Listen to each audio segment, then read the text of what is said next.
കൂടെ ഉള്ളത് ഒരു മോഡലാണ്, ആക്ടറാണ്, സിംഗറാണ്. കണ്ണാണ് സാർ ഇവരുടെ മെയിൻ. സെൽവി.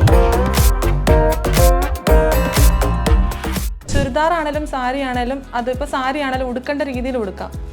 അതിപ്പം കുറച്ച് നേവൽ കാണിച്ചിട്ട് ഉടുക്കണമെങ്കിൽ അങ്ങനെ ഉടുക്കാം. അത് പല രീതികളിൽ ഉടുക്കാം. അത് കാണുന്ന പ്രേക്ഷകരുടെ കണ്ണിലാണ് അതിൻ്റെ ഒരു പറയുന്നവർ അത് എപ്പോഴാണേലും പറയും. നമ്മളത് മൈൻഡ് ചെയ്യാണ്ടിരിക്കുക എന്നുള്ളതാണ്. മാന്യമായുള്ള വസ്ത്രം ധരിക്കണം. ശരിക്കും എന്താണ് ഈ മാന്യം? അത് നമ്മുടെ ഉള്ളിലെ ഒരു ചിന്തയാണ്. മാന്യത അല്ലെങ്കിൽ ഇന്ന ഡ്രസ്സാണ് മാന്യമായിട്ടുള്ളത്, അല്ലെങ്കിൽ ഇന്നത് മാന്യമല്ല എന്നുള്ളത് അത് ഓരോരുത്തരുടെ ചിന്താഗതിയാണ്.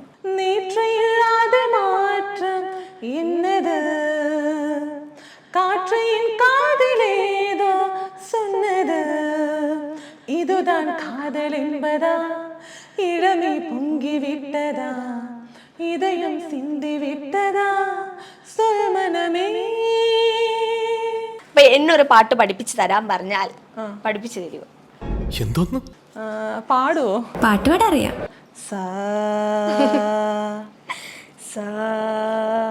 ഇത്ര പറ്റാത്തവരെന്തിനാ ആവശ്യമില്ലാത്ത പണിക്ക് പോകുന്നത്? ആരാധകരോട് എന്താ പറയാനുള്ളത്? ആരാധകരോട് എനിക്ക് ഒന്നേ പറയാനുള്ളൂ, ഒരുപാട് ശല്യം ചെയ്യാതിരിക്കുക.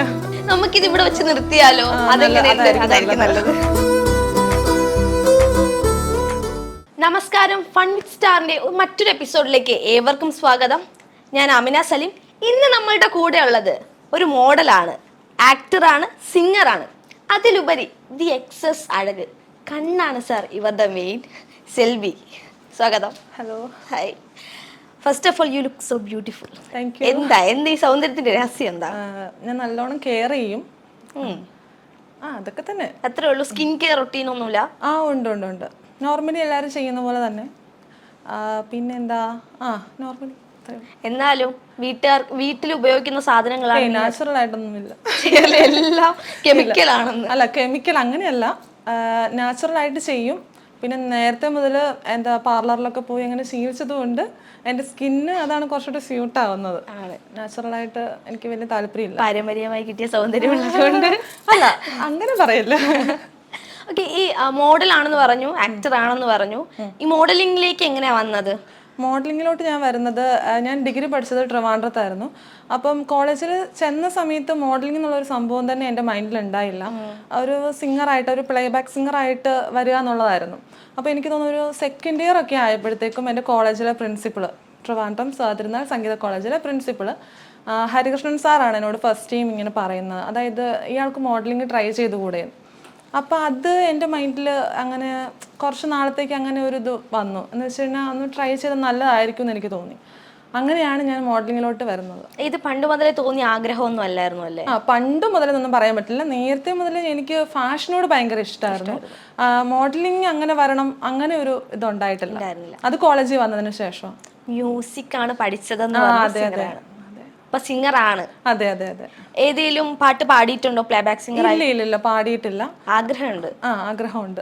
നമുക്കൊരു പാട്ട് പാടി തുടങ്ങിയാലോ? നോക്കാം. പഠിക്കാം. പൂന്തീനരുവി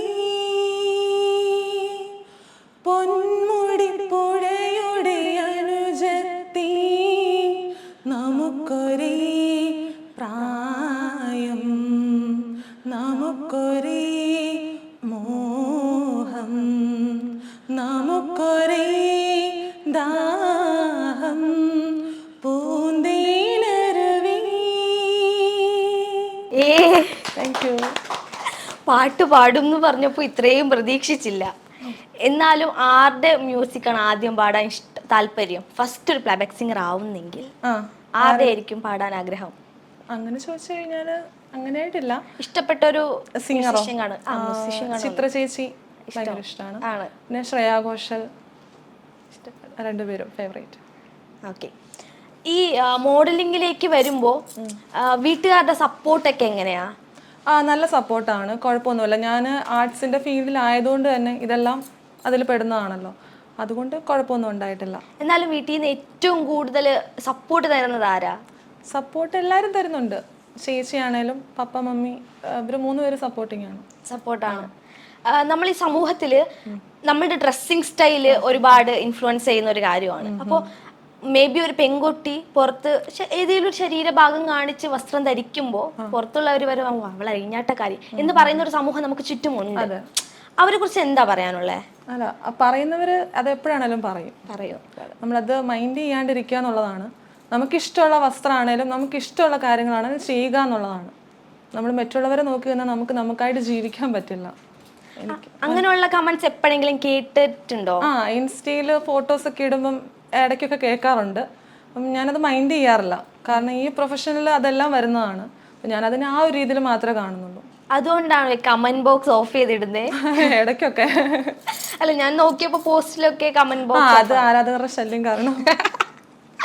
ആരാധകരോട് എന്താ പറയാനുള്ളത്? ആരാധകരോട് എനിക്ക് ഒന്നേ പറയാനുള്ളൂ, ഒരുപാട് ശല്യം ചെയ്യാതിരിക്കുക. അല്ല, മാക്സിമം ഞാൻ റിപ്ലൈ കൊടുക്കാറുണ്ട്. പേഴ്സണലായിട്ട് മെസ്സേജ് അയക്കുമ്പോൾ കൊടുക്കാറുണ്ട്. പിന്നെ അത് ഫോട്ടോയുടെ താഴെ വന്നിട്ട് കമന്റ് ഇടുമ്പോഴത്തേക്കും അത് എല്ലാവരും തന്നെ കാണുമല്ലോ. അപ്പൊ അതുകൊണ്ടാണ് മെയിനായിട്ട് ഓഫ് ചെയ്തിരുന്നത്. ഇതുപോലെ ഒരുപാട് കമന്റ്സ് വരുന്നുണ്ടല്ലോ, അതില് ഏറ്റവും മനസ്സിൽ തട്ടിയ ഒരു കമന്റ് ഏത്? ഏറ്റവും വിഷമം തോന്നിയ ഒരു കമന്റ്? മനസ്സിലായില്ല. ഇതുപോലെ ഫോട്ടോസ് ഇടുമ്പോ താഴെ ഒരുപാട് ആരാധകർ വന്ന് കമന്റ്സ് ഇടും, അതിൽ ഏറ്റവും വിഷമം തോന്നിയ ഒരു കമന്റ്? അല്ല, വിഷമം തോന്നാൻ മാത്രം അങ്ങനെ കമന്റ്സ് അങ്ങനെ ആരും ഇട്ടിട്ടില്ല. നല്ല കമന്റ്സ് ആണ് വരുന്നത്. എന്ന് വെച്ച് കഴിഞ്ഞാല് എക്സ്പോസിംഗ് ആയിട്ടുള്ള ഷൂട്ട് ചെയ്യുമ്പോൾ അതിനുള്ളൊരു കമന്റ്സ് വരുന്ന എന്നല്ലാതെ ഭയങ്കര മോശമായിട്ട് അല്ലെങ്കിൽ അങ്ങനെയുള്ള ഒരു കമന്റ് അതൊരിക്കലും ഫീൽ ചെയ്തിട്ടില്ല. ഞാൻ അങ്ങനെ നോക്കാറില്ല. ആക്ച്വലി ഞാൻ എല്ലാ കമന്റ്സും നോക്കാറില്ല, ജസ്റ്റ് നോക്കി പോകുന്നല്ലാതെ. ഏറ്റവും കൂടുതൽ സന്തോഷം തോന്നിയ ഒരു കമന്റ് ആണെങ്കിലോ? സന്തോഷം അങ്ങനെയായിട്ടില്ല. എല്ലാവരും ഫാൻസ് ആണല്ലോ, മൊത്തത്തിൽ സന്തോഷമാണ്. ഫാൻസുകാരെ കൊണ്ട് വയ്യ. സിനിമയിൽ അഭിനയിക്കുന്നുണ്ടെന്ന് കേട്ടല്ലോ, അപ്പൊ സിനിമയുടെ വിശേഷം? ഞാൻ പുതുതായിട്ട് ഇപ്പോൾ അഭിനയിക്കുന്നത് ഡയറക്ടർ ചെറിയാൻ മാത്ത് എന്ന് പറയുന്ന ആളുടെ ഒരു മൂവിയാണ്. അത് മെയ് മാസത്തിലായിരുന്നു അതിൻ്റെ ഷൂട്ടെല്ലാം നടന്നത്. അതിൽ ഞാൻ ഹീറോയിനായിട്ടാണ്. ഫീമെയിൽ ഓറിയൻറ്റഡ് സബ്ജക്റ്റാണ്. അതൊരു അത്യാവശ്യം കുഴപ്പമില്ലാത്തൊരു ക്യാരക്ടറാണ്. മുമ്പും സിനിമ അഭിനയിച്ചിട്ടുണ്ടോ? മുമ്പ് ചെറിയ റോളുകളൊക്കെ ചെയ്തിട്ടുണ്ട്. ഇപ്പം ഞാൻ ഒരു ഹീറോയിനായിട്ട് വരുന്നത് ഈ മൂവിൽ ഫസ്റ്റ് ഫിലിമാണ്. അപ്പൊ ഇനിയും അങ്ങോട്ട് സിനിമയിലോട്ട് തന്നെ കാണും? അങ്ങനെയാണ്. ഈ സിനിമയിൽ അഭിനയിക്കാനൊക്കെ വീട്ടുകാർ സപ്പോർട്ടാണോ? ഭയങ്കര സപ്പോർട്ടാണ്, കുഴപ്പമൊന്നുമില്ല. എന്നാലും ഞാൻ ഏറ്റവും കൂടുതൽ ശ്രദ്ധിച്ച ഒരു കാര്യം, എവിടെ പോയാലും കൂടെ വരുന്നത് അമ്മയാണ്. അതെ, മമ്മി വരും. എങ്ങനെയാണ് ആ ഒരു ബോണ്ട്? മമ്മി കുഴപ്പമില്ല. ചില ടൈമിൽ എനിക്ക് ദേഷ്യം വരാറുണ്ട്, ചില ഡ്രസ്സിങ്ങിന്റെ ഒക്കെ ഇങ്ങനെ പറയുമ്പോൾ. പിന്നെ ഞാൻ മൈൻഡ് ചെയ്യാറില്ല. അമ്മ പറയോ മോളെ അത് ഇടണ്ട ഇതിടണ്ട എന്നൊക്കെ പറയും? പറയാറുണ്ട്. അപ്പൊ എന്താ തിരിച്ചു പറയുന്നത്? അല്ല, ഞാൻ ഒന്നും പറയാറില്ല, മൈൻഡ് ചെയ്യാറില്ല. ആദ്യമൊക്കെ പറയുമായിരുന്നു എന്തെങ്കിലുമൊക്കെ. ഇപ്പൊ പിന്നെ ഞാനത് നോക്കാറില്ല. പപ്പയോ? പപ്പ കുഴപ്പമൊന്നുമില്ല, പപ്പ ഒന്നും പറയാറില്ല. എന്നാലും അമ്മ പറയുമ്പോ എന്തോ അങ്ങനത്തെ ഡ്രസ് ഇടണ്ട എന്ന് ഫീൽ ചെയ്യാറുണ്ടോ? പൊതുവെ അമ്മമാർ അങ്ങനെയാണല്ലോ. അല്ല, ഞാൻ ഇത്രേ വിചാരിക്കുന്നുള്ളൂ, നമുക്ക് ഒരു ഏജ് കഴിഞ്ഞു കഴിഞ്ഞാൽ നമുക്കിതൊക്കെ ഇടണ്ടെന്നല്ല പറഞ്ഞത്. ഇപ്പം നമുക്ക് നമ്മുടെ നല്ല പ്രായത്തിൽ മാക്സിമം നല്ല രീതിയിൽ നടക്കാന്നുള്ളതാണല്ലോ. അപ്പം ഞാൻ അതിനെ അങ്ങനെ കാണുന്നുള്ളൂ. അതെ, ഞാൻ ഒരു കമന്റിൽ കണ്ട കാര്യമാണ് മാന്യമായുള്ള വസ്ത്രം ധരിക്കണം. ശരിക്കും എന്താണ് ഈ മാന്യം? അത് നമ്മുടെ ഉള്ളിലെ ഒരു ചിന്തയാണ്. മാന്യത അല്ലെങ്കിൽ ഇന്ന ഡ്രസ്സാണ് മാന്യമായിട്ടുള്ളത്, അല്ലെങ്കിൽ ഇന്നത് മാന്യമല്ല എന്നുള്ളത് അത് ഓരോരുത്തരുടെ ചിന്താഗതിയാണ്. അപ്പം ഇപ്പം ഇയാളുടെ മൈൻഡിൽ തോന്നുന്ന ഒരു ഇതായിരിക്കില്ല എൻ്റെ മൈൻഡിൽ തോന്നുന്നത്. അപ്പം എല്ലാവരും ഇൻഡിവിജ്വൽ ആണല്ലോ. അപ്പം ഞാനതിനെ അങ്ങനെ കാണുന്നുള്ളൂ. അതെ, പലരും ഇതുപോലെ പറയുന്നുണ്ട്, സാരി ഒരു മാന്യമായ വസ്ത്രമാണോ അല്ലെങ്കിൽ ചുരിദാർ ഒരു മാന്യമായ വസ്ത്രമാണോ? അല്ല, ചുരിദാർ ആണേലും സാരി ആണേലും അതിപ്പോൾ സാരി ആണേലും ഉടുക്കേണ്ട രീതിയിൽ ഉടുക്കാം. അതിപ്പം കുറച്ച് നേവൽ കാണിച്ചിട്ട് ഉടുക്കണേ അങ്ങനെ ഉടുക്കാം. അത് പല രീതികളിൽ ഉടുക്കാം. അത് കാണുന്ന പ്രേക്ഷകരുടെ കണ്ണിലാണ് അതിൻ്റെ ഒരു. ഈ കടന്നു വന്ന ലൈഫിൽ എന്തൊക്കെ സ്ട്രഗിള് നേരിടേണ്ടി വന്നിട്ടുണ്ട്?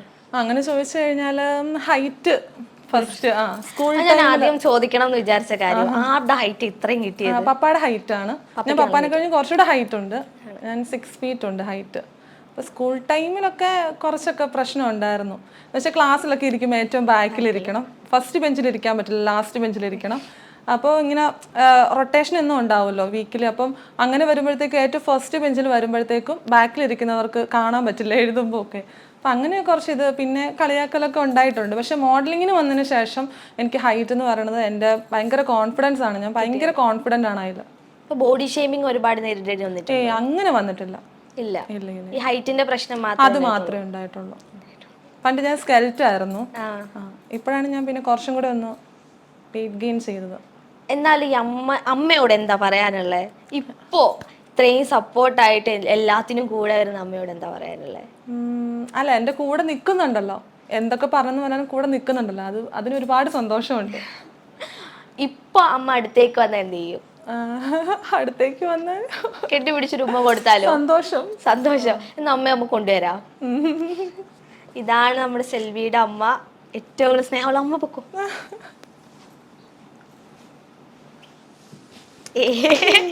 തിരിച്ചും കൂടെ ഒരു ഉമ്മ കൊടുക്ക്, അമ്മയ്ക്കൊരു ഉമ്മ കൊടുക്ക്. അതാണ് നമ്മുടെ സെൽവിയുടെ അമ്മ. ഞാൻ വന്നപ്പോൾ ഏറ്റവും കൂടുതൽ ശ്രദ്ധിച്ച കാര്യമായിരുന്നു അമ്മ ഇങ്ങനെ മോളുടെ കൂടെ വരുന്നത്. അമ്മയടുത്ത് ഞാൻ ചോദിക്കുകയും ചെയ്തു, അമ്മ എല്ലായിടത്തും പോവാറുണ്ടോ എന്നൊക്കെ. അപ്പൊ അടുത്തൊക്കെ ആണെങ്കിൽ ഞാനും പോകും എന്നൊക്കെ. അപ്പൊ എന്തായാലും അമ്മയും കൂടി സ്ക്രീനിൽ കൊണ്ടുവന്നതിൽ സന്തോഷമില്ലേ? തീർച്ചയായിട്ടും. എന്നാലും വന്നപ്പോഴേ പറയാം, അമ്മ മുടിയൊന്നും കൊളാക്കരുത്. അല്ല, ഇത്രയും സെറ്റ് ചെയ്തൊക്കെ വന്നല്ലോ, ബ്യൂട്ടി പാർലറൊക്കെ പോയി കഷ്ടപ്പെട്ടതല്ലേ. ഈ മോഡലിംഗ് ഫീൽഡിൽ എല്ലാവരുടെയും ഒരു ഡൗട്ടാണ്, മോഡലിംഗ് ഫീൽഡിൽ വന്നതിന് ശേഷം സിനിമയിലേക്ക് കയറാൻ പറ്റുമോ? ആക്ച്വലി സെൽവി മോഡലിംഗിന് ശേഷമാണോ ഈ സിനിമയിലേക്ക് കാലെടുത്ത് വെച്ചത്? തീർച്ചയായിട്ടും അതൊരു വഴിയാണ്. അതെ അതെ, ഒരു പരിധി വരെ. അവരോട് എന്താ പറയാനുള്ളത്? ഇപ്പൊ മോഡലിംഗ് ചെയ്യുന്ന ഒരുപാട് പേരുണ്ട്, അവർക്ക് സിനിമയിലേക്ക് വരാൻ ആഗ്രഹമുള്ള ഒരുപാട് പേരുണ്ട്, അവരോട് എന്താ പറയാനുള്ളത്? മോഡലിങ്ങിലോട്ട് വരുന്നത് നല്ലതാണ്. സിനിമ എന്നുള്ള ഒരു കാര്യം മാത്രം നമ്മൾ എയിം ചെയ്ത് വരുന്നതിൽ കാര്യമില്ല. അത് ലക്കും എല്ലാം കൂടെ ആഡഡ് ആണ്. അപ്പോൾ മോഡലിംഗ് നല്ലതാണ്, ചെയ്യുന്നത് നല്ലതാണ്. കുറച്ചുകൂടെ ഒരു പബ്ലിസിറ്റി കിട്ടും. കുറച്ചും കൂടെ നമ്മൾ എന്താ പറയുക, മോഡലിംഗ് ചെയ്യുമ്പോൾ നമുക്ക് കുറച്ചുകൂടെ മോഡേൺ ആയിട്ട് നമ്മുടെ ഓരോ കാര്യങ്ങളും എന്ന് വെച്ചിട്ടുണ്ടെങ്കിൽ ഒരു സ്റ്റേജിൽ നിൽക്കുമ്പോൾ എങ്ങനെയാണ് നമ്മുടെ ലുക്ക്, അതുപോലെ തന്നെ നമ്മുടെ വാക്കിംഗ് സ്റ്റൈല്, അതൊക്കെ നമുക്ക് പഠിക്കാൻ പറ്റും. കുറച്ചും കൂടെ കോൺഫിഡൻ്റ് ആവും. എനിക്ക് തോന്നിയത് മോഡലിങ്ങിൻ്റെ അതിൽ നിന്ന് അതാണ്. പിന്നെ സിനിമ എന്നുള്ളത് അതിന് ശേഷം എനിക്ക് കിട്ടിയ ഇതാണ്. ചാൻസുകളൊക്കെ അതിന് ശേഷമാണ് സിനിമയിൽ നിന്ന് വന്നിട്ടുള്ളത്. അപ്പം മോഡലിങ്ങിൽ വരുന്നത് കൊള്ളാം, പക്ഷെ അത് ഫിലിമിലോട്ട് മാത്രം എയിം ചെയ്ത് വരണ്ട. ആഗ്രഹിച്ചല്ലേ ഇപ്പൊ സിനിമയിലേക്ക് കയറി? അതെ അതെ അതെ. ഈ മോഡലിംഗിലേക്ക് ഇറങ്ങുമ്പോൾ ഈ നാട്ടുകാർ ഒരുപാട് പറയും, നമ്മളുടെ ചുറ്റും താമസിക്കുന്നവര്, അങ്ങനെ എന്തെങ്കിലും കേൾക്കാനിടയായിട്ടുണ്ടോ? അങ്ങനെയായിട്ട് കേട്ടിട്ടില്ല. പിന്നെ റിലേറ്റീവ്സിൻ്റെ അടുത്ത് നിന്നൊക്കെ ചില ഫോട്ടോഷൂട്ടിൻ്റെ കാണുമ്പം അങ്ങനെ ചോദിച്ചിട്ടൊക്കെ ഉണ്ട്. ഞാൻ പിന്നെ അത് മൈൻഡ് ചെയ്യാറില്ല. അവർ പിന്നെ കൂടുതൽ ചോദിക്കാറുമില്ല. അവരെന്താ പൊതുവെ ചോദിക്കാറ് ഫോട്ടോസ് ഒക്കെ കണ്ടിട്ട്? ഫോട്ടോസ് അങ്ങനെ എല്ലാം ഒന്നും കാണലില്ല. ചില എക്സ്പോസിങ് ആയിട്ടുള്ള ഫോട്ടോസ് കാണുമ്പം ചോദിക്കും, ഇങ്ങനെ ഫോട്ടോഷൂട്ട് ചെയ്യണോ എന്നുള്ള രീതിയിലൊക്കെ. അപ്പം അവർക്ക് ഇതിനെപ്പറ്റി അത്ര അറിയത്തില്ലാത്തതുകൊണ്ട് ഞാൻ അത് മൈൻഡ് ചെയ്യാറില്ല. കൂടുതൽ പറയേണ്ട കാര്യമില്ലല്ലോ. പൊതുവെ നമ്മുടെ സമൂഹം അങ്ങനെയാണല്ലോ, എക്സ്പോസ് ചെയ്തൊരു ഫോട്ടോ പോസ്റ്റ് ചെയ്ത ഉടനെ അവളെ വേറെ രീതിക്ക് കാണുന്ന ഒരു സമൂഹം നമുക്ക് ചുറ്റുമുണ്ട്. അങ്ങനെയുള്ളവർ പലതും പറയാറുമുണ്ട്. അപ്പൊ അങ്ങനെ പറഞ്ഞിട്ട് ഏറ്റവും കൂടുതൽ വിഷമം തോന്നി എന്തെങ്കിലും കാര്യമുണ്ടോ? ഇല്ല, അങ്ങനെയായിട്ട് ഡയറക്റ്റ് ആയിട്ട് ആരും വന്ന് പറഞ്ഞിട്ടില്ല. ഇൻഡയറക്റ്റ് ആയിട്ടും ഞാൻ അങ്ങനെ കേട്ടിട്ടില്ല. ഇല്ല, ഫ്രണ്ട്സ് സർക്കിളിലോ കോളേജിലൊക്കെ പഠിക്കുന്ന ടൈമിലൊക്കെ പറഞ്ഞിട്ടുണ്ട്. പലരും പറയുന്നത് പേടിച്ചിട്ടാണ് കമന്റ് ബോക്സ് ഓഫ് ചെയ്തിടുന്നത്. അല്ല, എൻ്റെ നേരത്തെയൊക്കെ ഞാൻ കമന്റ് ബോക്സ് ഓൺ ആയിരുന്നു. പിന്നീടാണ് കമന്റ് ബോക്സ് ഓഫ് ചെയ്ത് ഞാൻ ഇടാൻ തുടങ്ങിയത്. അതിനകത്ത് പ്രത്യേകിച്ച് കാരണമൊന്നുമില്ല. ഇങ്ങനെ ഇൻസ്റ്റ തുറക്കുമ്പോൾ തന്നെ മെസ്സേജുകൾ ഇങ്ങനെ ഒരു ലോഡാണ്, അതായത് ഇൻബോക്സിൽ. അപ്പോൾ അത് എനിക്ക് കാണുമ്പോൾ ചിലപ്പോൾ ഇറിറ്റേറ്റിംഗ് ആവും. ഇതിങ്ങനെ മെസ്സേജ് ഇങ്ങനെ വന്നുകൊണ്ടേയിരിക്കും. അതുകൊണ്ടാണ് ഞാൻ മാക്സിമം കമന്റ് ബോക്സ് ഓഫ് ചെയ്തിടുന്നത്. അപ്പോൾ പിന്നെ ലൈക്കിൻ്റെ മാത്രമല്ലേ വരത്തുള്ളൂ. ഇപ്പോൾ ഇറങ്ങിയൊരു കാര്യമാണ്, ഹേമ കമ്മിറ്റി റിപ്പോർട്ട് പുറത്തു വന്നതിന് ശേഷം സിനിമാ ഫീൽഡിൽ ഇത്തരത്തിലുള്ള കാര്യങ്ങൾ നടക്കുന്നുണ്ട് എന്ന് പുറത്തു വന്നിട്ടുണ്ട്. അപ്പൊ ഇതുപോലെ മോഡലിംഗ് ഫീൽഡിലും ഇതുപോലുള്ള കാര്യങ്ങളുണ്ടോ, നടക്കുന്നുണ്ട്? അതിപ്പോ എല്ലാ ഫീൽഡിലും ഉണ്ടല്ലോ. മോഡലിംഗ് സിനിമ എന്നുള്ളതല്ല, അത് ഏത് ഫീൽഡിലും ഉണ്ട്. പിന്നെ ഇത് കുറച്ചും കൂടെ എന്താ പറയാ, ഒരു സൊസൈറ്റിയിൽ കുറച്ചുകൂടെ ഹൈപ്പിൽ നിൽക്കുന്നത് കൊണ്ട് അതിനെ മാത്രം ഫോക്കസ് ചെയ്യുന്നെന്ന് മാത്രമേ ഉള്ളൂ. അത് എല്ലാ ഫീൽഡിലും ഉണ്ട്. അതുകൊണ്ട് ഞാൻ മോഡലിങ്ങിനും സിനിമയിലും ഞാൻ അങ്ങനെ അങ്ങനെയായിട്ട് പറയില്ല. ഞാൻ അങ്ങനെ എന്തെങ്കിലും ഫേസ് ചെയ്യേണ്ട ഒരു സാഹചര്യം വന്നിട്ടുണ്ടോ? ഇല്ല, ഇതുവരെ എനിക്ക് അങ്ങനെ ഉണ്ടായിട്ടില്ല. ആരുടെ ഭാഗത്തുനിന്നും? ഇല്ല, ഞാൻ കുറച്ച് ബോൾഡ് ആയതുകൊണ്ടായിരിക്കാം. മേ ബി എൻ്റെ ഹൈറ്റും അത് ഞാൻ ഇടപെടുന്ന രീതി അങ്ങനെ ആയതുകൊണ്ടായിരിക്കാം അങ്ങനെ ഇതുവരെ ഉണ്ടായിട്ടില്ല. ഹൈറ്റ് ഉണ്ടായതുകൊണ്ട് പേടിയാണ് എല്ലാവർക്കും. ഹൈറ്റ് മാത്രമല്ല, ഞാൻ അങ്ങനെയാണ് നിൽക്കുന്നത്. ഓരോരുത്തരുടെ അടുത്തും നിൽക്കുന്ന ഒരു രീതി അങ്ങനെയാണ്. കമ്മ്യൂണിക്കേഷൻ ആണേലും ആ ഒരു രീതിയിലാണ് ഞാൻ കമ്മ്യൂണിക്കേറ്റ് ചെയ്യുക. ഇനി സിനിമയിലേക്ക് പോകുമ്പോൾ ഇങ്ങനെയുള്ള സാഹചര്യം വരും എന്ന് തോന്നുന്നുണ്ടോ? ഉണ്ടാവാം, ഉണ്ടാകാതെ ഇരിക്കാം. അതിനെങ്ങനെ ഫേസ് ചെയ്യും? അത് അന്നേരം നോക്കാം. ഞാൻ ഇപ്പോഴത്തേക്ക് അങ്ങനെ അത്രയും ഡീപ്പിലി ഞാൻ നോക്കുന്നില്ല, ചിന്തിക്കുന്നില്ല. ഈ സിനിമയിൽ ഏറ്റവും കൂടുതൽ അഭിനയിക്കാൻ ആഗ്രഹമുള്ള ഒരു ആക്ടർ ആരാ? കൂടെ അഭിനയിക്കാൻ ആഗ്രഹമുള്ള? എൻ്റെ ഹൈറ്റിനുള്ളത് അതൊരു ഡൗട്ടാണ്. പക്ഷെ എന്നാലും പൃഥ്വിരാജ് സാറിന്റെ കൂടെ ആക്ട് അതാവുമ്പോ ഹൈറ്റ് കറക്റ്റ് ആവല്ലേ. ഏകദേശം ഹൈറ്റ് ഓക്കെയാണ്. പിന്നെ ഉണ്ണി മുകുന്ദൻ ആഗ്രഹമുണ്ട്. ആഗ്രഹമുണ്ട്. ഇപ്പോ അഭിനയിച്ച നായകനാരാ കൂടെ? അത് മോഡലാണ്, അവിനാഷ് എന്ന് പറഞ്ഞിട്ട്. മോഡലിംഗ് ആണ് ആള് ചെയ്യുന്നത്. ആളുടെ ഫസ്റ്റ് മൂവിയാണ്. ഈ മോഡലിംഗ് ഫീൽഡിൽ ഏറ്റവും നമുക്ക് പേഴ്സണലി ക്ലോസ് ആയ ഒരാൾ എന്തായാലും കാണും. മോഡലിംഗ് ഫീൽഡില് അല്ല, ഞാൻ നമ്മുടെ പേഴ്സണൽ കാര്യങ്ങൾ ഷെയർ ചെയ്യുന്ന, അല്ലെങ്കിൽ അങ്ങനെ ഒരു ഫ്രണ്ട്? ഇല്ല, ഞാൻ അങ്ങനെ മോഡലിംഗ് ഫീൽഡിൽ ആരെയും അങ്ങനെ വെക്കാറില്ല. എല്ലാവരും എൻ്റെ ഫ്രണ്ട്സ് ആണ്. എന്താ പറഞ്ഞാൽ ഷൂട്ട് കാര്യങ്ങളൊക്കെ വരുമ്പോൾ കോൺടാക്ട് ചെയ്യും, അങ്ങനെയെല്ലാം ഉണ്ട്. അങ്ങനെ പേഴ്സണലായിട്ട് ഞാൻ അങ്ങനെ ആരെയും വെക്കാറില്ല. കാരണം നമുക്ക് നാളെ എവിടുന്ന പണി വരാമെന്ന് പറയാൻ പറ്റില്ല. അതുകൊണ്ട് എല്ലാവരും ഒരു നോർമൽ രീതിയിൽ അങ്ങോട്ട് കൊണ്ടുപോകാം. അങ്ങനെ എന്തെങ്കിലും അനുഭവം ഉണ്ടായിട്ടുണ്ടോ? ഇപ്പോ എല്ലാരും അടുപ്പിക്കാറില്ല എന്ന് പറഞ്ഞില്ല, അപ്പൊ എന്തെങ്കിലും ഒരു അനുഭവം ഉണ്ടാവാതെ പറയില്ലല്ലോ. ഇല്ല, അങ്ങനെ അനുഭവം ഒന്നുമില്ല. ഇങ്ങനെ വേറെ സർക്കിളിൽ നിന്നൊക്കെ ഇങ്ങനെ കേട്ടിട്ടുണ്ട് ഇങ്ങനെ. അതിപ്പോ മോഡലിംഗ് എന്നല്ല, നമ്മുടെ ഫ്രണ്ട് സർക്കിളിലാണെങ്കിലും എല്ലാവരും ഒരു ഗ്യാപ്പ് ഇട്ട് നിർത്തുന്നതാണ് ഏറ്റവും ബെറ്റർ. അതാണ് എനിക്ക് തോന്നിയിട്ടുള്ളത്. കാരണം നാളെ ഇവരൊക്കെ നമുക്ക് ഓപ്പോസിറ്റ് തിരിഞ്ഞു കഴിഞ്ഞാൽ നമുക്കത് പണിയാവും. അങ്ങനെ ഓപ്പോസിറ്റ് തിരിഞ്ഞ ആരെങ്കിലും ഉണ്ടോ? ഇല്ല, എനിക്ക് വളരെ കുറച്ച് ഫ്രണ്ട്സേ ഉള്ളൂ എൻ്റെ സർക്കിളിൽ. ഞാൻ അങ്ങനെ ഒരുപാട് പേരെ ഞാൻ അങ്ങനെ കോണ്ടാക്ട് കീപ്പ് ചെയ്യുന്ന ആളല്ല. വളരെ കുറച്ച് ഫ്രണ്ട്സ് മാത്രമേ ഉള്ളൂ. ഞാൻ വന്നപ്പോ ശ്രദ്ധിച്ചൊരു കാര്യമാണ് ടാറ്റു. അതെ, എന്താ അതിന്റെ മീനിങ്? എന്താ മീനിങ്? ഒന്നുമില്ല. ഇത് ഞാൻ 3 ടാറ്റൂസ് ചെയ്തിട്ടുണ്ട്. 3 ടാറ്റു? ഉണ്ട്. ഒന്ന് കൈയുടെ ഇവിടെ, പിന്നെ കൈയുടെ ഇവിടെ. ഇത് പക്ഷെ അങ്ങനെ അധികം ആരും കണ്ടിട്ടില്ല. പിന്നെ ഇവിടെ അങ്ങനെ 3 എണ്ണം. ഇത് ഒരുമിച്ച് ഞാൻ ചെയ്തതാണ് ട്രിവാൻഡ്രത്ത്. എനിക്ക് തോന്നുന്നു ഞാൻ ഡിഗ്രിയുടെ ടൈമിൽ ലാസ്റ്റ് ഇയറിൽ എക്സാം കഴിഞ്ഞിട്ട് ട്രിവാൻഡ്രത്ത് ഒരു ഷോപ്പിൽ പോയതാണ്. ഇതിന് പ്രത്യേകിച്ച് മീനിങ് ഒന്നുമില്ല. മീനിങ് ഉണ്ടോ എന്ന് ചോദിച്ചാൽ ഉണ്ടാവുമായിരിക്കും. എനിക്ക് അങ്ങനെ ഡീറ്റെയിൽ ആയിട്ട് അറിയത്തില്ല. എനിക്ക് ഗൂഗിളിൽ സെർച്ച് ചെയ്തു, അപ്പൊ അങ്ങനെ എനിക്ക് ഇഷ്ടപ്പെട്ട് അങ്ങനെ ഞാൻ സെലക്ട് ചെയ്തതാണ്. മീനിങ് ഒന്നുമില്ല, ഗൂഗിളിൽ സെർച്ച് ചെയ്ത് കിട്ടിയപ്പോ. ടാറ്റു, നമ്മൾ ടാറ്റൂസ് നോക്കൂല്ലോ, കുറച്ച് ഡിഫറെന്റ് ആയിട്ടുള്ള ടാറ്റൂസ്. അപ്പൊ അങ്ങനെ നോക്കിയപ്പോൾ ഇഷ്ടപ്പെട്ടെടുത്തു. ഈ റിലേഷൻ ഒന്നും ഇല്ലേ? ചോദിക്കാൻ പാടുണ്ടോന്നറിയില്ല. അല്ല, പ്രപ്പോസൽസ് ഒക്കെ കുറെ വന്നിട്ടുണ്ട്. അങ്ങനെ റിലേഷൻ ആയിട്ടൊന്നുമില്ല. അതെന്താ റിലേഷൻ ഇതുവരെ താല്പര്യമില്ല. കാരണം ഈ ഫീൽഡിൽ നിൽക്കുന്നത് കൊണ്ട് റിലേഷനിൽ പോവാത്തതാണ് ഏറ്റവും ബെറ്റർ. ഈ ഫീൽഡ് ആയതുകൊണ്ട് പ്രശ്നങ്ങൾ വരും എന്നാണോ റിലേഷൻ? തീർച്ചയായിട്ടും. എന്ത് പ്രശ്നങ്ങളാണ് അങ്ങനെ ഫേസ് ചെയ്യാൻ? അല്ല, ഫേസ് ചെയ്യാന്നുള്ളതല്ലല്ലോ. ഇപ്പം നോർമലി ഇപ്പം എൻ്റെ ഫ്രണ്ട്സിനൊക്കെ ആണെങ്കിലും ഇഷ്ടം പോലെ അങ്ങനെ ഇഷ്യൂസ് ഒക്കെ ഞാൻ കേട്ടിട്ടുണ്ട്. ഇപ്പം ഫോട്ടോ ഷൂട്ടൊക്കെ ആണെങ്കിലും അങ്ങനെ ഇന്ന ഫോട്ടോസ് ഇടല്ല, അല്ലെങ്കിൽ ഇന്ന ഫോട്ടോ ഇടാൻ പറ്റുള്ളൂ, അങ്ങനെയൊക്കെ നമുക്ക് നമ്മുടേതായ ഒരു ഇഷ്ടം ഉണ്ടല്ലോ. അപ്പം അതുകൊണ്ട് തന്നെ എനിക്ക് അതിനോട് വലിയ താല്പര്യമില്ല. ഒരു റിലേഷൻ വന്നാൽ ഇത്തരത്തിലുള്ള ഫോട്ടോസ് അല്ലെങ്കിൽ കുറച്ച് വൾഗറായിട്ടുള്ള ഡ്രസ്സ് യൂസ് ചെയ്യുമ്പോൾ ആ റിലേഷനിൽ പ്രശ്നം വരുമെന്നാണോ? അങ്ങനെയല്ല. നമ്മൾക്കിപ്പം സ്റ്റാർട്ടിങ് ടൈമിൽ നമുക്ക് എന്താണല്ലോ അതൊരു ഇതായിട്ട് തോന്നില്ല. കുറച്ച് കഴിയുമ്പോഴാണല്ലോ ഇതൊക്കെ തുടങ്ങുന്നത്, സ്റ്റാർട്ട് ചെയ്യുന്നത്. അതെ. അപ്പൊ അതുകൊണ്ട് തന്നെ എനിക്ക് അതിനോട് വലിയ താല്പര്യം ഇല്ല ആക്ച്വലി. മുമ്പ് റിലേഷൻ ഒന്നും ഉണ്ടായിട്ടില്ല? അമ്മ ഇരിക്കുന്നതുകൊണ്ട് കള്ളം പറയുന്നത്? അല്ല, ഇല്ല, മുമ്പ് ഇതുവരെ ഉണ്ടായിട്ടില്ല. ഇല്ല. ഒരു ഗുഡ് റിലേഷൻ അല്ലെങ്കിൽ ഒരു പാർട്ട്ണർ വേണം എന്നുണ്ടെങ്കിൽ എങ്ങനെയായിരിക്കും ഒരു കൺസെപ്റ്റ്? അല്ല, നമ്മളെ സപ്പോർട്ട് ചെയ്യും. ഇപ്പം എൻ്റെ ഫീൽഡ് ആണെങ്കിൽ അത്രയും നല്ലത്. സപ്പോർട്ട് ചെയ്യുന്ന ഒരാളായിരിക്കണം. നമ്മളെ മനസ്സിലാക്കണം. നമ്മൾ പറയുന്ന കാര്യങ്ങൾ മനസ്സിലാക്കാനുള്ള ഒരു ഇത് വേണം. അല്ലാതെ നമ്മളൊരു റിലേഷനിൽ പോയിട്ട് കാര്യമില്ലല്ലോ. സ്റ്റാർട്ടിങ്ങിൽ എല്ലാവരും നോർമൽ ഒരു ഇതിൽ തന്നെയായിരിക്കും. കുറച്ച് കഴിയുമ്പോഴാണ് റിയൽ ആയിട്ടുള്ള ഒരു ക്യാരക്ടർ നമുക്ക് മനസ്സിലാവുന്നത്. എൻ്റെ വീട്ടിലിപ്പോൾ കല്യാണാലോചന എങ്ങനെയൊന്നും ഇല്ലേ? ഉണ്ട്. ഞാൻ പക്ഷെ ഇപ്പൊ നോക്കുന്നില്ല. അമ്മ പ്രഷർ ചെയ്യാറുണ്ട്? അങ്ങനെയില്ല, എൻ്റെ ഇഷ്ടമാണ്. ഞാനിപ്പോൾ PG കഴിഞ്ഞിട്ട് ഞാനിപ്പം ടീച്ചറായിട്ട് വർക്ക് ചെയ്യണം മ്യൂസിക്കിൻ്റെ. ഞാനിപ്പോൾ ജോയിൻ ആയതേ ഉള്ളൂ. അപ്പം എൻ്റെ കരിയർ കുറച്ചും കൂടെ ഒക്കെ ഒന്ന് സെറ്റായിട്ട് നോക്കുന്നുള്ളൂ. ഇപ്പം എല്ലാം മോഡലാണ്, ആക്ടറാണ്, ടീച്ചറാണ്, സിംഗറാണ്. ഇനി എന്താ? ഇനിയൊന്നുമില്ല. അപ്പൊ എന്നൊരു പാട്ട് പഠിപ്പിച്ചു തരാൻ പറഞ്ഞാൽ പഠിപ്പിച്ചു തരുമോ? പാടുവോ? അതെനിക്ക് ആദ്യം പാടുവിടും.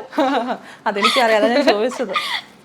ഇല്ലല്ല, എന്റെ ഗുരു ഞാൻ പഠിപ്പിച്ച് തുടക്കം. പഠിച്ചിട്ടുണ്ടോ പാട്ട് മുന്നേ? അങ്ങനെ പഠിച്ചിട്ടൊന്നുമില്ല. പിന്നെ സാഹചര്യങ്ങളുടെ സമ്മർദ്ദം മൂലം ഞാൻ പാടും. ഒരു പാട്ട് പാടുമെങ്കിലും ഞാൻ നോക്കട്ടെ ഇയാൾ പാടുമെന്ന്. അത് കഴിഞ്ഞിട്ട് ഞാൻ പഠിപ്പിക്കണോ വേണ്ടയോ എന്നുള്ളത്. അയ്യോ, ഒരു സ്റ്റുഡന്റ് അടുത്ത് വരുമ്പോ അങ്ങനെയാണോ ആദ്യം? നമ്മൾ അവരെ പാടിപ്പിക്കണം. എന്നാലല്ലേ ഉള്ളൂ അറിയത്തുള്ളൂ. അവരെന്തേലും പാടും. അപ്പൊ എനിക്ക് അതിനനുസരിച്ചുള്ള പാട്ട് അവർക്ക് കൊടുക്കാലോ. അയ്യോ, വൈകിട്ട് ഞാൻ പാട്ട് പാടണോ? എൻ്റെ ആരാധകര് ഒരു പാട്ട് പറഞ്ഞു തരാം, പാടാം. ഏത് പാട്ടാ ഇഷ്ടം? എനിക്ക് കുറച്ച് റൊമാൻറ്റിക് മെലഡി.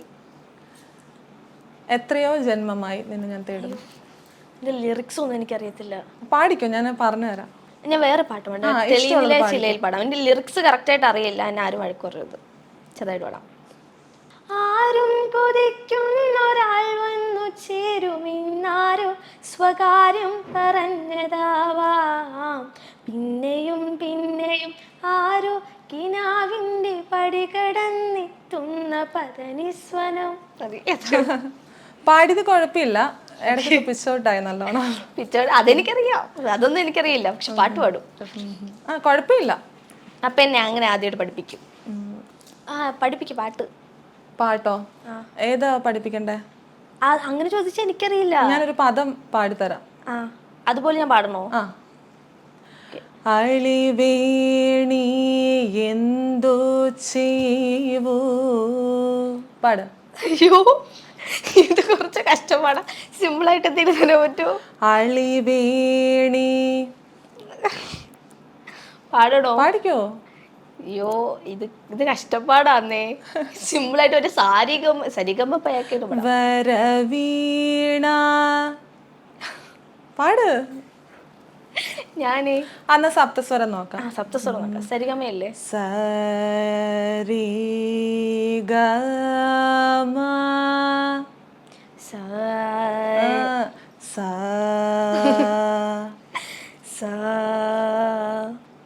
സരി.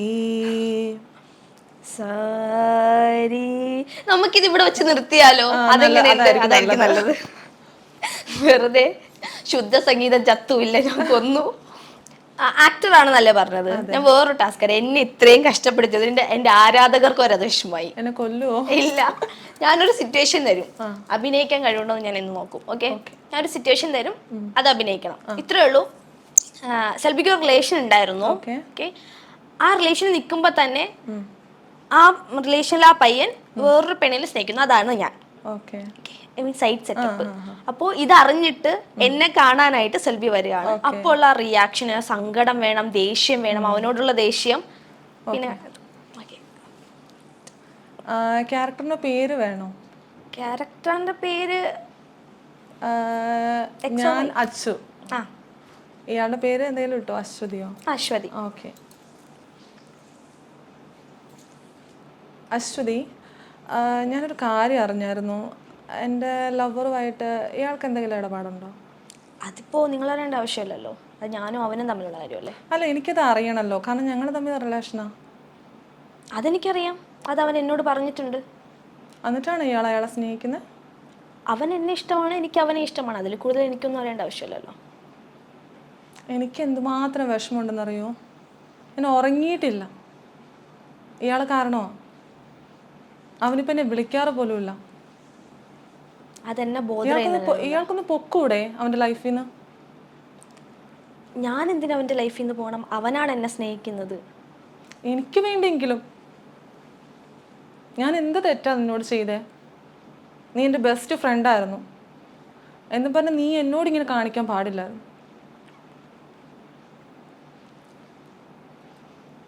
നിന്നെ മാത്രം വിശ്വസിച്ചാ ഞാൻ നിനക്ക് നമ്പർ തന്ന അവൻ്റെ. നീ ഇങ്ങനെ എന്നെ ചീറ്റ് ചെയ്യുമെന്ന് ഞാൻ വിചാരിച്ചില്ല. ഓക്കെ, ഇത് അടിപൊളിയായിരുന്നു. ഇനി വേറെ താങ്ക് യു. വേറെ എന്താ? റൊമാൻസ് ആണെങ്കിൽ തിരിച്ച് ഞാൻ എന്നൊരു പയ്യനായിട്ട് കണ്ടോ. ഓക്കെ ഓക്കെ, നമ്മളുടെ ഒരു കോൺവെർസേഷൻ സ്റ്റാർട്ട് ചെയ്തോ? ഞാൻ സ്റ്റാർട്ട് ചെയ്യണോ? അയ്യോ, ഞാനെങ്ങനെ സ്റ്റാർട്ട് ചെയ്യണം? ഇയാള് പയ്യനല്ലേ, അപ്പൊ അതിങ്ങോട്ട് മിണ്ട. ஹை செல்வி, இது சொல்லி ஆகணும், நீ அவ்வளோ அழகு. Thank you. എന്താ പേര്? എൻ്റെ പേര് എന്താ? എൻ്റെ പേര് ആൽബി. പേര് ഓർമ്മയില്ല? അല്ല, ഇയാളെ കണ്ടപ്പോൾ എൻ്റെ എല്ലാം പോയിരിക്കുക. ഓ അങ്ങനെ. എന്തായിരുന്നു വന്നതിൻ്റെ കാര്യം? ജസ്റ്റ് ഒന്ന് മീറ്റ് ചെയ്യണം. എനിക്ക് താല്പര്യമില്ല. അതെന്താ? ഞാൻ ഇന്നലെ ഫോൺ വിളിച്ചപ്പോൾ പറഞ്ഞല്ലോ എനിക്ക് താല്പര്യമില്ലാന്ന്. താല്പര്യമില്ലാത്ത ഒരാളെന്നെ കാണാൻ വരുമോ? ഞാനിവിടെ വേറൊരാളെ കാണാൻ വേണ്ടി വന്നു. പിന്നെ എന്തിനാ ഇപ്പം എൻ്റെ കൂടെ ഇരിക്കുന്നത്? ഇയാളല്ലേ നേരെ വന്നിരുന്നത്, ഞാനാണോ? ഇയാളുടെ കണ്ണുകൾ പറയുന്നുണ്ടല്ലോ എന്നോടുള്ള ഇഷ്ടം. ഒരിക്കലും ഇല്ല. മറച്ചു വയ്ക്കാൻ നോക്കണ്ട. മനസ്സിലാക്കി കളഞ്ഞല്ലോ. റൊമാൻറ്റിക് വേണ്ട, വേറെ എന്തെങ്കിലും മതി. അത് നല്ലത് ശരിയാവില്ല. ദേഷ്യമാണ്. ഓക്കെ, ഓക്കെ, ദേഷ്യം. സിറ്റുവേഷൻ തരാം അല്ലേ? ഓക്കെ, ഇത് തന്നെ ഞാൻ ഇയാളെ തേച്ചു. ഓക്കെ. ആ ഒരു ദേഷ്യം വന്ന് കാണിക്കണം. അതെ, ഞാൻ ഫോൺ വിളിച്ചിട്ട് എന്താ ഇന്നലെ എടുക്കാന്ന്? ഞാൻ കുറച്ച് തിരക്കായിരുന്നു. എന്ത് തിരക്ക്? നിനക്കറിയാലോ, എനിക്ക് കുറച്ച് വർക്ക് പ്രഷറൊക്കെ ഉണ്ട്. അപ്പം ഇത്രയും നാളും വിളിച്ചോണ്ടിരുന്നു? ഫോണൊന്നും നോക്കാൻ പോലും ടൈമില്ല അല്ലേ? ഇന്നലെ മുതൽ ഞാൻ വിളിക്കുന്നതാ. എന്താ ഇതിന്റെ അർത്ഥം? നിനക്ക് മനസ്സിലാക്കി കൂടെ? എന്ത് മനസ്സിലാക്കാൻ? ഇത്ര നാൾ സ്നേഹിച്ചു, ഇപ്പം ഇങ്ങനെ കാണിക്കുന്നു. ഇതിനകത്ത് ഞാൻ എന്താ മനസ്സിലാക്കണ്ടേ? അങ്ങനെ തന്നെ കാണിക്കണം.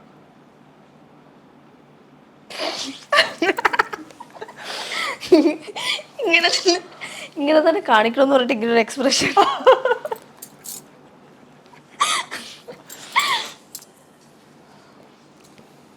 എന്തിനാ ഈ വാപത്തി ചിരിക്കുന്നേ? പല്ലിലെ കമ്പി ഒരു പ്രശ്നമാണോ? എനിക്കിഷ്ടമാണ്. കുറെ നാളായോ പല്ലിലെ കമ്പി? ഇല്ല, ഞാനിപ്പോൾ 2 മാസമായിട്ടേ ഉള്ളൂ. ഈ ചിരി അടിപൊളിയാണെന്ന് ആരെങ്കിലും പറഞ്ഞിട്ടുണ്ടോ? പറഞ്ഞിട്ടുണ്ട്. ആരാ? ഫ്രണ്ട്സ് ഒക്കെ ഇഷ്ടം പോലെ പറഞ്ഞിട്ടുണ്ട്. എന്താ പറഞ്ഞിട്ടുള്ളേ? നല്ല സ്മൈലാന്ന് പറഞ്ഞിട്ടുണ്ട്. വേറെ എന്തൊക്കെ പറഞ്ഞിട്ടുണ്ട്? കാണാൻ അടിപൊളിയാണ്. അതൊക്കെ എല്ലാരും തന്നെ പറയാറുണ്ട്. ഈ ഒരുപാട് പ്രപ്പോസൽസ് വന്നിട്ടുണ്ടെന്ന് പറഞ്ഞിട്ടില്ലേ, അതിൽ ഏറ്റവും ഇൻട്രസ്റ്റിംഗ് ആയിട്ടുള്ള പ്രപ്പോസൽ എന്തായിരിക്കും? അങ്ങനെ ഇൻട്രസ്റ്റിംഗ് ആയിട്ടൊന്നും പറയാനായിട്ടില്ല. എല്ലാ പ്രപ്പോസലും ഏകദേശം ഒക്കെ ഒരേപോലെ ഫീൽ. എന്നാൽ ഇപ്പോഴും മനസ്സിൽ ഓർത്ത് വയ്ക്കുന്ന ഒരു പ്രപ്പോസൽ കാണത്തില്ലേ? അങ്ങനെ ഓർത്ത് വെക്കാൻ മാത്രം ഇല്ല. ഒന്നുമില്ല, എൻ്റെ ഓർമ്മയിലില്ല. ഈ ചോദിക്കുന്നതിൽ ഒന്നുമില്ല. എന്തോ ബാഡ് കമന്റ്സ് ഏതാന്ന് ചോദിച്ചാൽ അതൊന്നുമില്ല, നല്ല കമന്റ്സ് ഏതാന്ന് ചോദിച്ചാൽ അല്ല, എനിക്ക് ഓർമ്മയില്ല. കാരണം ഒരുപാട് മെസ്സേജസ് ഒക്കെ വരുന്നുണ്ട്, ഞാനൊന്നും അങ്ങനെ മൈൻഡിൽ വെക്കാറില്ല. എന്നാലും ലൈഫിൽ ഏറ്റവും കൂടുതൽ തളർത്തിയ ഒരു വാക്കാരുടെ ആയിരിക്കും? അങ്ങനെ തളർത്തി എന്ന് പറയാനായിട്ട് എനിക്ക് അങ്ങനെ ഒന്നും ഫീൽ ചെയ്തിട്ടൊന്നുമില്ല. ഇത്രയും ഈ ലൈഫിൻ്റെ ഇടയിൽ അങ്ങനത്തെ ഒരു കാര്യമേ ഇതുവരെ അങ്ങനത്തെ ഒന്നും നടന്നിട്ടില്ല. എനിക്കിപ്പോൾ ഓർമ്മയിൽ കിട്ടുന്നില്ല. അതാണ്. തളർത്തിയ കാര്യങ്ങളൊക്കെ ഇഷ്ടംപോലെ ഉണ്ടായിട്ടുണ്ടാവും, പക്ഷെ എനിക്കിപ്പം ഒന്നും ഓർത്തെടുക്കാനായിട്ട് പറ്റുന്നില്ല. മേ ബി ഞാൻ അങ്ങനെ എന്താ പറയുക, എൻ്റെ മൈൻഡ് അത്ര സ്ട്രോങ് ആയിട്ടുള്ളത് കൊണ്ടായിരിക്കാം. അതൊന്നും ആലോചിക്കാതെ ഇല്ല, ഞാനത് എന്ന് വെച്ചിട്ട് അത് ഉള്ളിലോട്ട് എടുക്കാറില്ല. അങ്ങനെ ഉള്ളിലോട്ട് എടുക്കുമ്പോഴാണല്ലോ പിന്നെ നമ്മൾ ഇങ്ങനെ തിങ്ക് ചെയ്ത് ഇങ്ങനെ ഓവർ തിങ്കിങ് ആയിട്ട്. ഇത്രയും ബോൾഡായിട്ടുള്ള ഒരാൾക്ക് മീൻസ് നമ്മുടെ ഒരുപാട് പേര് മോഡലിംഗ് ചെയ്യുന്നുണ്ട്, ഒരുപാട് പേര് ഇങ്ങനെ ബാഡ് കമന്റ്സ് പറയുമ്പോൾ വിഷമിക്കുന്നവര്, കരയുന്നവര് ഒക്കെ ഉണ്ട്. ഇത്രയും ബോൾഡായിട്ടിരിക്കുന്ന ഒരാൾക്ക് എങ്ങനെ അവരോട് ഒരു പ്രോത്സാഹനം എന്ന രീതിയിൽ എന്ത് പറയാൻ പറ്റും? അല്ല, ഞാൻ പറയുവാണെങ്കിൽ മറ്റുള്ളവർ പറയണത് കേൾക്കാൻ നിൽക്കാണ്ടിരിക്കുക. ഇപ്പം ഇവരാരും പറഞ്ഞിട്ടല്ലോ നമ്മളൊരു ഫീൽഡ് ചൂസ് ചെയ്യുന്നത്. അതിപ്പോൾ മോഡലിംഗ് എന്നല്ല, ആക്ടിങ് എന്നല്ല, അത് ഏത് ഫീൽഡാണേലും നമുക്ക് നമ്മുടെ ഇഷ്ടത്തിനായിട്ട് നമ്മൾ ഇഷ്ടപ്പെട്ടെടുത്തതാണ് ഒരു ഫീൽഡ്. അപ്പോൾ ആ ഫീൽഡിൽ നമ്മൾ വന്നു കഴിയുമ്പോഴത്തേക്കും ഒരുപാട് പേര് പറയും, നെഗറ്റീവും പോസിറ്റീവായിട്ടും പറയും. അതിൽ പോസിറ്റീവ് മാത്രം ഉൾക്കൊള്ളുക, നെഗറ്റീവ് അത് ഓക്കെ, അതായത് ജെന്യുവൻ ആയിട്ടുള്ള നെഗറ്റീവ്സ് ഒക്കെയാണ് പറയണമെങ്കിൽ ഓക്കെ, അത് നമ്മൾ ക്ലിയർ ചെയ്യാൻ നോക്കുക. അതല്ലാതെ പറയണത് നമുക്ക് കേൾക്കുമ്പം നമുക്കൊരു കോമൺ സെൻസ് ഉണ്ടല്ലോ, അതിൽ നമ്മളത് നോക്കിയിട്ട് അത് ക്ലിയർ ചെയ്യണമെങ്കിൽ മാത്രം ചെയ്യുക എന്നുള്ളതേ ഉള്ളൂ. നെഗറ്റീവ് കമന്റ്സിനെ ഇഗ്നോർ ചെയ്യണം. അതെ. ഓക്കെ. അല്ല, നെഗറ്റീവ് കമന്റ്സ് ഉള്ളത് കൊണ്ടാണല്ലോ കുറച്ചും കൂടെ നമുക്കൊരു മോട്ടിവേഷൻ കിട്ടുന്നത്, കുറച്ചും കൂടെ മുന്നോട്ട് പോകണം, കയറി വരണം എന്നുള്ള ഒരു ഇത് വരിക. നെഗറ്റീവ് കമന്റ്സ് നല്ലതാണ്. അങ്ങനെ ഒരുപാട് നെഗറ്റീവ്സ് ഇട്ടിട്ടില്ലേ? അതൊക്കെ ഉണ്ടാവും. ചോദിച്ചാൽ ഒന്നും ഓർമ്മയില്ല, അത് പറയും. അല്ല, അതിപ്പോ പെട്ടെന്ന് ഇങ്ങനെ ചോദിക്കുമ്പോഴത്തേക്ക് മൈൻഡിലോട്ടൊന്നും വരുന്നില്ല. അടുത്ത നമുക്കൊരു പാട്ട് കേൾക്കാം. ഓക്കെ. ഏതാ പാട്ടാ? ഞാൻ അഭിനയിച്ച മന്ദാകിനി മൂവിയിലെ പാട്ട്.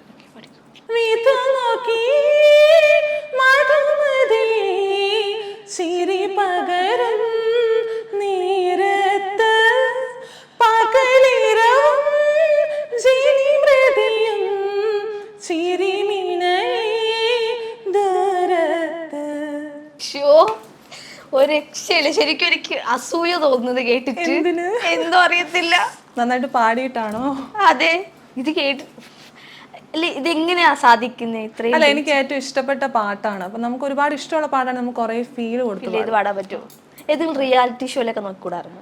നോക്കണം എന്ന് കുറേ പേര് പറഞ്ഞു. ഞാനിപ്പം ഡിഗ്രി PG ഒക്കെ ചെയ്ത ടൈമിലായിരുന്നു. അപ്പം ക്ലാസ് ഒക്കെ കട്ട് ചെയ്ത് പോകാനുള്ള ഒരു ഇത് കൊണ്ടാണ് ഞാൻ പിന്നെ ട്രൈ ചെയ്യാൻ. ഇനി എന്തായാലും സ്റ്റാർ സിംഗർ വരുമ്പോൾ പോകണമെന്ന് ആഗ്രഹം. എന്തായാലും സെലക്ഷൻ കിട്ടട്ടെ, അതുപോലെ പ്ലേ ബാക്ക് സിംഗർ ആയിട്ട് മാറട്ടെ. തീർച്ചയായിട്ടും എൻ്റെ ഏറ്റവും വലിയൊരു ആഗ്രഹമാണ്. എന്തായാലും നടക്കും. ഇനിയുള്ള ഒരു ഫ്യൂച്ചർ പ്ലാൻ എന്താ? ഫ്യൂച്ചർ എനിക്ക് കുറേ മൂവീസ് ചെയ്യണമെന്നുണ്ട്, മോഡലിങ്ങും കൂടെ തന്നെ കൊണ്ടുപോകണം. പാട്ടും ഒപ്പം തന്നെ വേണം. ശരിക്കും ആക്ടർ ആവണോ, മോഡൽ ആവണോ, അത് സിംഗർ ആവണോ? എനിക്കിത് മൂന്നും കൂടെ ഉള്ള ഒരു ഒരുമിച്ചാണോ? അതാണ് ആഗ്രഹം. ആണ്. ആക്ടർ മാത്രം ആകാൻ താല്പര്യമില്ല. കാരണം ഞാൻ പഠിച്ചതൊക്കെ മ്യൂസിക്കാണ്, ഡിഗ്രിയും PG. അപ്പോൾ അത് ഞാൻ എന്താണെങ്കിലും വിട്ട് കളയില്ല. ഇല്ല. അപ്പോൾ അത് മൂന്നും കൂടെ വേണം, മോഡലിംഗും വേണം.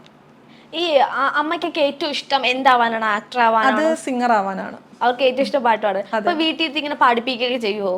ഞാൻ സെൽഫായിട്ട് ഞാൻ എപ്പോഴും പാടും. പിന്നെ അവർ പാടിക്കാറൊക്കെ ഉണ്ട്. ഞാൻ പള്ളിയിൽ കൊയറിലൊക്കെ പാടുന്ന ആളാണ്. അതുപോലെ തന്നെ പ്രോഗ്രാംസിനൊക്കെ പാടാൻ പോകാറുണ്ട്. ഇതെങ്ങനെ സാധകം ചെയ്താണോ? സാധകം ഒന്നും ഞാൻ ഡെയിലി ചെയ്യാറില്ല. എനിക്കൊന്ന് ഞാൻ ഡിഗ്രി ടൈമിലൊക്കെ ചെയ്യുമായിരുന്നു. പിന്നെ ആയപ്പോൾ എനിക്ക് മടിയാണ്. പിന്നെ എന്തെങ്കിലുമൊക്കെ പ്രോഗ്രാം ഒക്കെ വരുമ്പോൾ ഒരു 1 വീക്ക് മുന്നേ ഒക്കെ പ്രാക്ടീസ് ചെയ്യും. ഈ പലർക്കും അറിഞ്ഞൂടാത്തൊരു കാര്യമാണ് ഈ സാധകം എന്താണെന്ന്. ശരിക്കും എനിക്കും അറിയത്തില്ല. എന്താണ് ഈ സാധകം? സാധകം എന്ന് പറയുന്നത് നമ്മുടെ ത്രോട്ട് കുറച്ചും കൂടി ഒന്ന് എന്താ പറയുക, ഒന്ന് ഫ്ലോ ആകും. എന്ന് വെച്ചിട്ടുണ്ടെങ്കിൽ ഈ അകാരം ഒക്കെ ചെയ്യുമ്പോഴത്തേക്കും സരിഗമ ഇപ്പം വരിശകളൊക്കെ ഉണ്ട്. വരിശകളൊക്കെ നമ്മൾ അകാരം ചെയ്യുമ്പോൾ നല്ല കുറച്ചും കൂടെ നമുക്ക് എന്താ പറയുക, സംഗതികളൊക്കെ കുറച്ചും കൂടെ ഫ്ലുവൻ്റ് ആയിട്ട് നമ്മുടെ ത്രോട്ടിൽ വരും. അപ്പം സാധകം ചെയ്യുന്നത് നല്ലതാണ് ശരിക്കും പറഞ്ഞാൽ. ചെയ്യാതിരുന്നു കഴിഞ്ഞാൽ അതിൻ്റെതായ ഒരു പോരായ്മ വരും. പാടുമ്പോൾ നമുക്ക് പെട്ടെന്ന് എല്ലാ സംഗതികളും ത്രോട്ടിൽ വരില്ല. അപ്പൊ ഇതിനു വേണ്ടി എല്ലാം ചെയ്യാറുണ്ട്, മീൻസ് ശബ്ദം നോക്കാറുണ്ട്, സ്കിൻ കെയർ? ഇല്ല, ശബ്ദം ഞാൻ അങ്ങനെ നോക്കാറില്ല. ഞാൻ എന്താ പറയാ, തണുത്ത ഫുഡ് എല്ലാം കഴിക്കാറുണ്ട്. എഫക്ട് ചെയ്യില്ല. ഞാൻ അങ്ങനെയൊന്നും ഭയങ്കരമായിട്ട് കോൺഷ്യസ് ഉള്ള ഒരാളല്ല. ഞാൻ അങ്ങനെ നോക്കൂല. സ്കിൻ കെയറോ? അത് നോക്കും ഞാൻ ഭയങ്കരമായിട്ട്. സൗന്ദര്യമുഖ്യമേഖല അത് ഭയങ്കരമായിട്ട് കെയർ ചെയ്യും. സ്പേസ് ഡള്ളായാൽ തന്നെ എനിക്ക് ഭയങ്കര വിഷമമാണ്. ഇപ്പൊ ഈ ഹീറോയിനായിട്ടുള്ള മൂവി ടൈമിൽ എനിക്ക് എൻ്റെ സ്കിൻ ഭയങ്കരമായിട്ട് ടാൻ അടിച്ചായിരുന്നു. ഞാൻ കുറച്ചുകൂടെ ഫെയർ ആയിരുന്നു ഇപ്പോൾ ഇരിക്കുന്നതിനെ കഴിഞ്ഞു. അപ്പോൾ ആ ടൈമിൽ ഞാൻ സ്കിന്നിലൊക്കെ കൊണ്ടുപോയി കാണിച്ചു, എന്നിട്ട് റെഡിയായില്ല. പിന്നെ വേറെ സ്കിൻ ക്ലിനിക്കിൽ പോകേണ്ടി വന്നു. എന്നാലും ഇപ്പോൾ പഴയ ടോണിലോട്ട് വന്നിട്ടില്ല. ഞാൻ കുറച്ചുകൂടെ ഫെയർ ആയിരുന്നു ഞാൻ. പിന്നെ നമുക്ക് ഇഷ്ടമുള്ളൊരു ഫീൽഡ് ആയതുകൊണ്ട് നമ്മൾ എന്താണേലും വിട്ടുവീഴ്ച ചെയ്തേ പറ്റുമോ. പിന്നെ അങ്ങനെ എന്നാലും വിഷമമുണ്ട്, മിററിന്റെ ഫ്രണ്ടിൽ ചെല്ലുമ്പോൾ കുറച്ചുകൂടെ ഫെയർ ആയിരുന്നല്ലോ എന്നുള്ളൊരു. ഈ സ്കിൻ കെയർ എന്തൊക്കെയാ ചെയ്യുന്നേ? എന്ന് വെച്ച് കഴിഞ്ഞാൽ മോർണിംഗിൽ എഴുന്നേക്കും, ഫേസ് വാഷ്, ക്ലെൻസർ, ടോണർ, അങ്ങനെ ബേസിക് ആയിട്ടുള്ള കുറേ ഇതുണ്ടല്ലോ, അതെല്ലാം ചെയ്യും.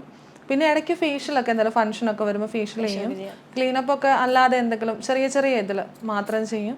അങ്ങനെയൊക്കെ തന്നെ ചെയ്യുന്നു. ഓവറായിട്ടൊന്നും ലേസർ അങ്ങനെയൊന്നും ഞാൻ ചെയ്യാറില്ല. കാരണം അതൊക്കെ എന്ന് പറഞ്ഞാൽ നല്ലതാണ്, പക്ഷെ അതിന് സൈഡ് എഫക്റ്റും ഉണ്ടാവും. അപ്പോൾ അതുപോലെ നമ്മൾ കെയർ ചെയ്യണം. നമുക്കിപ്പോൾ ഷൂട്ടിനൊക്കെ പറഞ്ഞു കഴിഞ്ഞാൽ നമുക്ക് എപ്പോഴും കെയറിങ്ങോടെ നിൽക്കാൻ ചിലപ്പോൾ പറ്റിയ സിറ്റുവേഷൻ ആയിരിക്കുകയില്ല. അപ്പം അതുകൊണ്ട് തന്നെ ഒരുപാട് റിസ്ക് എടുക്കാൻ ഞാൻ താല്പര്യപ്പെടുന്നില്ല. അപ്പം എന്നാലാവുന്നത് ഞാൻ ചെയ്യുന്നുണ്ട്. പിന്നെ നമുക്ക് ഓൾറെഡി കിട്ടുന്ന ഒരു കളറും എല്ലാം ഉണ്ടല്ലോ, അതിനെ കുറച്ചും കൂടി ഒന്ന് മെയിൻറ്റെയിൻ ചെയ്യാത്രേ ഉള്ളൂ. പാരമ്പര്യമായി കുറച്ച് സൗന്ദര്യം കിട്ടിയത്. അതെ. ട്രാവൽ ചെയ്യാനൊക്കെ ഇഷ്ടമുള്ള ആളാണോ? ട്രാവൽ ചെയ്യാൻ ഇഷ്ടം, പക്ഷെ എനിക്ക് ഒരുപാട് ഇഷ്ടമല്ല. കാരണം എനിക്ക് ഹെഡേക്ക് വരും, അതൊരു പ്രശ്നമാണ്.